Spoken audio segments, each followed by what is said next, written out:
Hey, what's up, Elevate? It is Pastor Andrew here. We are in week 3 of a series we've titled Love Thy Neighbor, and this week we're talking about compassion.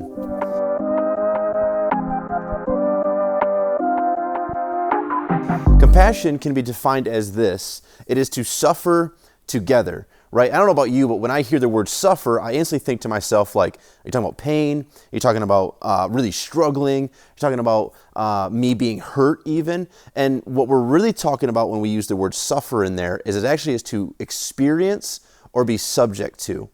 So in the end, when we say compassion, it really comes down to this idea of you and I being able to go alongside someone else who is hurting or who might be struggling, and how can we step into that world with them and let them know that we are there for them. Because a lot of times when someone's hurting, right, when someone's in pain, I don't know how to respond. If I've never experienced the pain they're in or the struggle they're having, sometimes my response is either to ignore it or to overtalk or to share too much, right? We have a story in the Bible from John 11 where Jesus really shows us what it's like to have compassion, because Jesus had a lot of it. In John 11, there's a man named Lazarus who gets really sick, and he is actually one of Jesus' good friends. He has 2 sisters named Martha and Mary who we've read about in the Bible before, right? Martha's the one who runs around the house cleaning, and Mary's the one who just sits at the feet of Jesus. Anyways, we hear that Jesus is getting sick, or we hear that Lazarus is getting sick, my apologies, and Jesus is requested to go see him. After some time, actually 2 days, Jesus finally decides to get up and go visit Lazarus. But in that time, Lazarus has passed away. So Jesus arrives at the city that they're at. Martha and Mary come running to Jesus, really upset that he waited, right? Because they know who he is. They know what he can do, and yet he didn't show up in time to save their brother. So we read in John 11, we're going to pick it up in verse 33. It says this: when Jesus saw her weeping, and the Jews who had come along with her also weeping, he was deeply moved in spirit and troubled. "Where have you laid him?" he asked. "Come and see, Lord," they replied. Verse 35 says, Jesus wept. Then the Jews said, "See how he loved him?" But some of them said, "Could not he have opened the eyes of the blind man, have kept this man from dying?" Jesus, once more deeply moved, came to the tomb. It was a cave, and a stone laid across the entrance. "Take away the stone," he said. "But Lord," said Martha, the sister of the dead man, by this time there's a bad odor, for he has been out for many days." At this point, actually 4 days. Then Jesus said, "Did I not tell you that if you believe, you will see the glory of God?" So they took the stone away. Then Jesus looked up and said this: "Father, I thank you that you have heard me. I knew that you always hear me, but I said this for the benefit of the people standing here, that they may believe that you sent me." Verse 43, when he said this, Jesus called in a loud voice, "Lazarus, come out." The dead man came out, his hands and feet wrapped with strips of linen and cloth around his face. Jesus said to them, "Take off the grave clothes and let him go." What actually really stands out for me is that verse 35 where it says Jesus wept. That's actually the smallest and shortest verse in the whole Bible.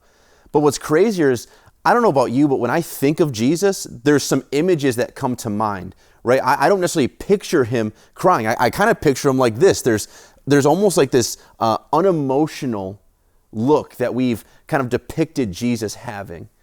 So the idea of him weeping, crying, to weep means there's literally tears coming from his face. It throws me off a little bit. But the fact is, Jesus stepped into that moment, into that experience with them, and he was showing them compassion. Because here's the reality. Jesus didn't need to come to raise Lazarus. He didn't need to show up at the tomb to bring him back. Jesus knew the outcome, and yet he still experienced the same pain, experienced the same emotion with them. The difference is his wasn't reactive. It was a response he was making, because he knew in that moment this was a sad moment. These people were hurting, and this was painful. See, for a lot of us, it's hard to really comprehend others' emotions, others' struggles. And so we tend to make the mistake of over-talking, not reacting, or ignoring, right? And I think for a lot of us, if we just learn that compassion really is, how do I sit alongside someone, just let them know I'm here? A great example for this is in the last year or so, there's been some celebrities who have passed away, right? I don't know about you, but there's some celebrities like Chadwick Boseman, who played Black Panther, or the rapper Juice WRLD, or for me, Kobe Bryant, like the basketball star. I didn't think much when these two guys passed away. Yeah, it's sad, but when Kobe passed away, that like hurt. I got the text from a buddy that said he was gone, and I didn't believe it. Right? I just instantly was like looking up all the ways to find out that it was a hoax or was fake. Because for me, Kobe was my Michael Jordan, and for some of you, LeBron. Like, he was the stud basketball player of me growing up.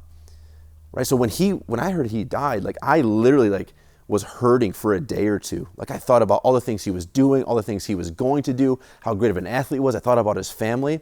And the worst thing someone could have said to me is, well, you didn't know him. Right? You've never met him. And they're right, I never saw Kobe play live. I never actually met and had a conversation with him, but it didn't change the fact that it hurt. And I think for a lot of us, that's what happens, is we don't understand someone's pain or struggle, and so we try to fix it. And if we can't fix it, then we try to almost ignore or tell them that it's not even an issue. When in fact, all we're really called to do is to see the problem, or to see the hole someone's in, and not fix it or fill it, but just recognize that it's there. The best way you can show someone compassion is to sit, is to listen, is to empathize, to sympathize, right? It's just to let them know that you're there for them. Maybe it's just to let them know that you care about them. The challenge is for us is to go out and show compassion, because there's people who our heart break for. So what is the best way that we can actually step alongside them and just let them know, hey, I'm here for you? Because the reality is we have a God who's here for us. Jesus knows, he understands, he sees your pain, he sees your struggles, he recognizes it.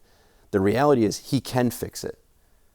And he wants to, and he will, and he is right there alongside you. Nothing surprises him.